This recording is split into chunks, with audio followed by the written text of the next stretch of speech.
Good morning, everyone. What a joy to once again stride over these noble grounds. What a feeling. I mean, it's very hard not to reflect and remember. But my basic question is, so what have you learned since last we met? What have I learned since last we met? You know, time marches on. We know we have a fabulous principle of divine creativity, love, wisdom, intelligence, everything that we seem to look still outwardly for abides within ourselves, within that power of God. You know, at one time, I think perhaps for myself, and maybe for some of you, when we first embarked on the spiritual path, it was more personal development. I was having difficulties. I was on the brink of divorce. I had 3 kids. You know, I have the story. We all have the story. And yet the inclination still seemed to be, well, when that gets fixed, or when I get the right job, or there's more money, or the right partner, then everything will resolve itself. We don't take seriously enough, particularly in our times, which are humanly terrifying and turbulent, to say the least. And I think it's important that the teachings that we offer through New Thought, through Science of Mind, through Unity, through all the varieties that come under the umbrella of New Thought, and through science, everything is pointing to the fact that the closer we get to that feeling within ourselves of what really exists within us, the more capable, the more artistry we're able to apply to human conditions. Nature shows us that. When an eagle starts flying too low, the crows start on the attack. They want to keep pecking. What does the eagle do? The eagle rises higher. What about when a corral is filled with kind of nervous, jumpy horses? The farmer or the rancher brings in a mule because the mule happens to be a more stable, steady environment with which the quieting takes place. What do you and I do?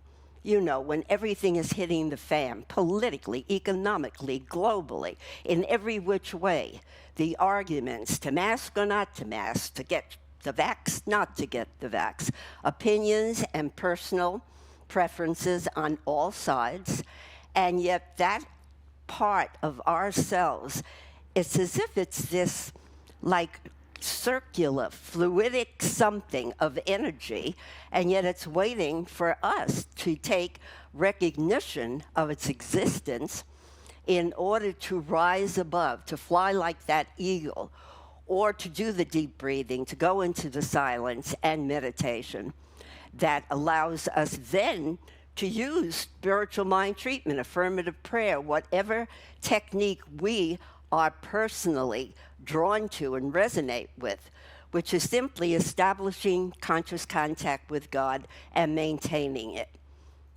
I establish and maintain my conscious contact with God. Would you say that with me?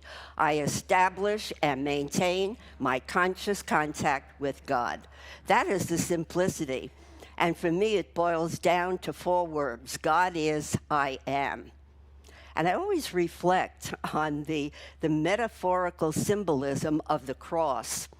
And somehow it matches with those 4 words, because the vertical part of the cross is obviously that part of infinity that extends far above the roof and deeply below the ground, the floor. And that is God is. It defies time and space. It is timeless and spaceless. And I hear a thumping. God is agreeing. God. The horizontal is, so what am I going to do with the truth that God is everything? And right where I am, all that everything is, I am. Creativity, spontaneity, joy, intelligence, love, kindness. How often do I let that come to the surface as I maintain and establish an embodied sense of being the individualized expression, really the customized expression of a universal truth. Truth is universal. What I hold to be true with a little t, what you hold to be true, is our own personal agenda of what we've accumulated through knowledge, through experience, through our own exploration of life. What is the meaning of life? And yet truth is that part of it. Remember the story of the elephant and all of the several people who were blindfolded and were examining different parts of the elephant? Well, to each one, oh, I've got the ear. That feels like whatever, and the interpretation. Somebody else had the trunk. That was another interpretation. So we all have interpretations, and to some degree, they all represent truth. However, the whole truth is the whole enchilada, the whole elephant. And for most of us, at this juncture in our own evolution, we're still in that evolving, emerging, discovering phase. And I think it's important to be so dedicated and devoted to spiritual practices. So the other day, for the very first time, I wanted to post something that would invite people to come and let them know I'm here speaking today. And I started reflecting back how every piece of that elephant, the studying in the 70s. Anybody remember Tom Johnson, Leo Fishbeck? Oh, thank God. So often it's like, who are they? Oh my God, Tom Johnson? Amazing. He would show up in a Silmar, white suited, dynamic, gray hair, handsome. And he would just, boo, let you have it. The whole truth, the whole enchilada. Could I trouble you to give me my water bottle, please? Thank you so much. I like ordering people. Thank you very much. Now, if I were a place to put it, l'chaim.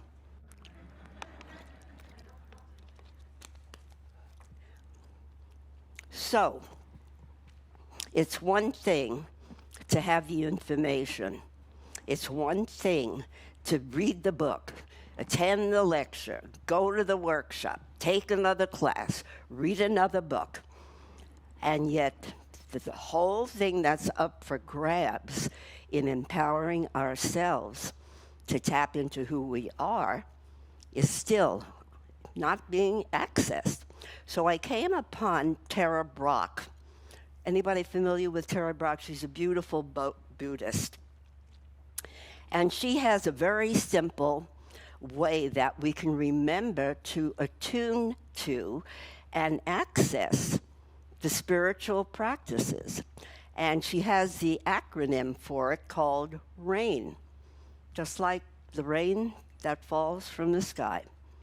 And the R is first step in treatment, recognition, same thing. It's recognizing what is happening right here and right now.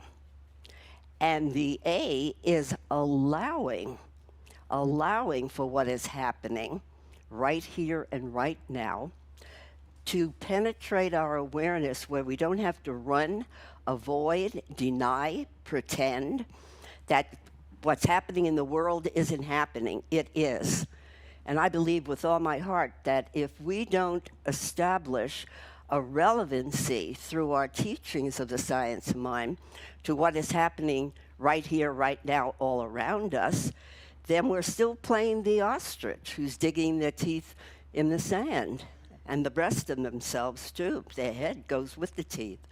So if I'm going to go anywhere further than where I am not, I've got to let the rain not only fall upon me, but those eternal waters rise up within me. So I recognize that God is, that exactly what is happening, and yet it is totally irrelevant to the divine part of ourself, which remains unhurt, unharmed, unendangered by anything that's going on. When I first headed to Edmonton for my first ministry.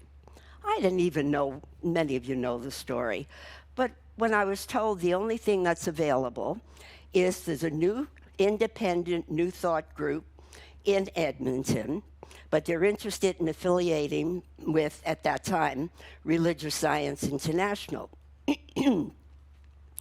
So they connected with me. I was put in touch through our RSI organization, and I was offered the opportunity to come up to Edmonton to candidate. My first question was, where is it? I mean, look, we're talking in the mid-'80s. It's like, I don't know. I haven't been up there. Little did I know it was the province that is next to British Columbia, but very much north, cold territory. So I figured, why not? Let me go up and check the action. So I went up, and to my amazement, something that transcended logic was telling me loud and clear that if I am extended the invitation to be their minister, I'm going. I am. And the other part of me went like, so I go home after this wonderful weekend of workshops and talks, meeting the board at that time. And no sooner did I get through the door and off the plane, when the call came, we would like to invite you to be our minister, at which point this certainty, this intuitive all-knowingness said, I'll have to get back to you on that. How often can you relate? The eagle is now flying high, and yet rather than maintaining that altitude, that attitude, that perception of what abides within me that always keeps me aloft, I succumbed to the crow in me that started pecking, questioning, debating the issue, going through the whole routine until I finally decided that I'm doing this. And it wasn't that simple, because I had my townhouse and my youngest kid, my youngest son, was still living at home with me. He was 19 at the time. And I just remember me heading up to Edmonton at that time in my Toyota Cressida. I always loved that Cressida. I don't know why they stopped making it. In any case, my daughter rode with me with the U-Haul on top, and my adventure started. I lived in a furnished one-room apartment in downtown Edmonton for 1 year.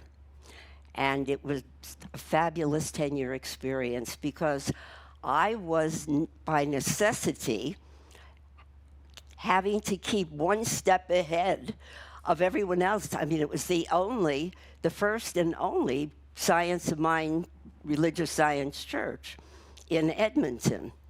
And so I had to keep one step ahead of myself.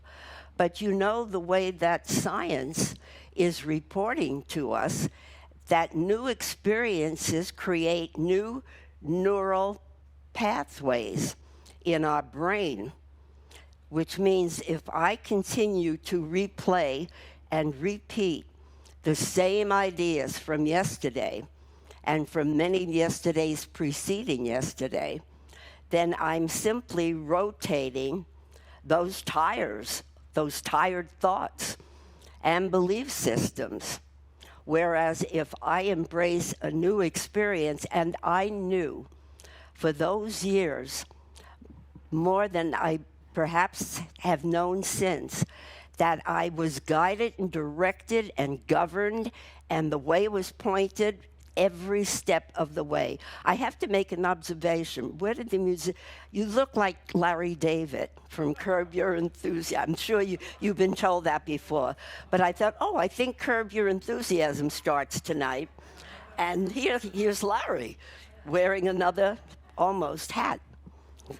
So that was one experience by which I knew the empowerment of that divine something was with me, in me, through me, taking me every step of the way. And the beauty of it was, when we give ourselves that completely to this new experience and taste and savor, the evidence that there is something pointing the way, because how many times coming home 30 degrees below in the snow, I would teach a class, and in the evening, come home, I was so exhilarated that I would have to go home and take a walk. This is like 10:30 at night. But there is something that is so phenomenally, fantastically, magnificently available, and if we're not going to use it now, when the heck are we? This is our time, because everything in this universe is currently pointing us to using whatever tricks of the trade spiritually we can do.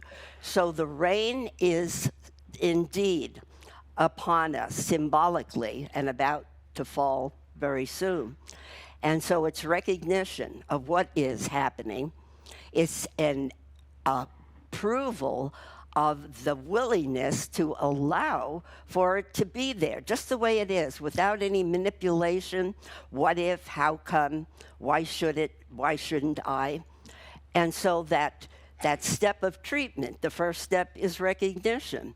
The second step could easily be acceptance as well for in our venue of the realization that the power and presence of God and all of its qualities is right here where I am now and always. And so the I is then a will. God bless you. There is a willingness there to inquire deeply, more deeply, because I think too easily, at least in years long ago when I first entered this teaching, it was far easier to just shove everything under the carpet and not inquire about, well, what's going on with me? How am I responding? Let me take an objective and loving assessment of what's going on within me. And so that inquiry is indeed another step inward, because the more we inquire into the nature of the divine, the more the divine expresses and shares its power, its presence, and its principle through us. And after the inquiry comes the end, where whatever I am discovering, that this is a familiar fear pattern, a familiar avoidance pattern, a familiar resist pattern. Anybody resist anything, anytime? But of course, we all do. And yet the time to bring nurturing and compassion and wisdom to this is at that very moment, to have the courage to really bring that essence of love into the scenario. I have no idea of time, so if somebody would give me a sign, a polite one, not one of those others, just give me a clue, because I don't see a clock, because I'm timeless. Look. And so are you. And so in the realization of what we are inwardly capable of tapping into and harnessing rests really the whole history and emerging, evolving of civilization. We're the ones. Remember that statement, we're the ones we've been waiting for. And nothing changes until we change. We change the way that we perceive and see ourselves and in relationship to others. The time for selfishness and greed and petty biting and nipping away at each other, if we don't happen to have agreement on certain key elements in today's environment, it's got to stop. And if it's not in an environment like this, which has been referred to by Marianne Williamson, she calls this the higher consciousness community. We're a part of it. She is. Many other teachings. So there is a rise, and yet the rise has to embody what are the actions that I'm now called to take. How can I be a spiritual activist in my environment at the age and stage where I am? What can I be doing to truly contribute to a better working world and a cleaner and safer environment. I've thought to myself, I've been around a few Sundays, so my time that I have already lived is more than what I will in physicality. And yet that is no excuse. It can't be an excuse for not doing anything and for continuing to hide our heads in the sand and feel very lofty about this high-minded philosophy, teaching, and faith that we have. We've got to activate it and to really ask the key questions as to what is mine to do. Tara Brach, referring to her in her reign again, she says everything is really geared toward giving up our narrow identity. And I did a workshop here recently for the women, and I brought up the statement about who will I be when I'm finished giving up who my mind tells me I am? Because my mind will continue to tell me not enough, not smart, young, pretty, thin, creative enough. So I come to you with great joy and appreciation for the power and presence of the divine. And where is it? It's in me, it's in you, it's in all of us. And this is the moment to put it into high gear. And so it is. It is.